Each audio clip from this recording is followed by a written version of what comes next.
wamekongo, wengine wamekongo, kina baba mzima anamwacha mke wake na leo anapenda kadogo dogo kama kuvalia taiti na kumbe umetaiti ukadai unapendwa na kumbe upendeki.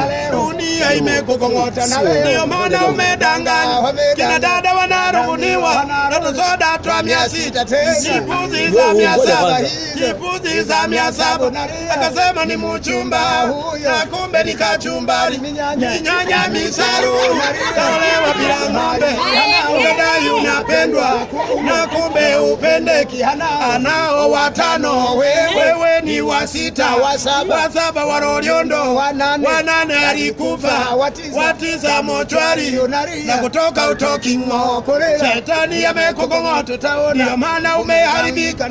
Amekupa jina la ajabu wanakuita ni Fwende Mkoo. Ndio maana umekong'otwa. Dunia imekukong'ota. Unaringia kondomu hamjui maana yake. Maana yake konda sana.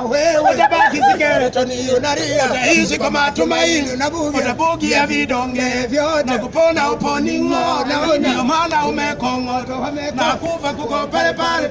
Mulikimbilia mabatini Tongonyanja kawachaka tu. Mulikwenda na Loliondo kwa babu kawachanga. Amejiunga Freemason na kufa kuko pale pale.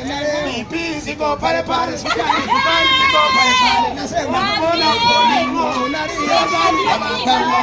Ndio maana umedanganya. Mama mzima wanadai unapendwa, wanajiita bibi mdogo, haujui maana yake. Ukisoma Biblia wakikuita bibi mdogo maana yake kijakazi tena umeraniwa. Shetani amekukong'ota na kutoka utoki ng'o. Uvimbe upasuke.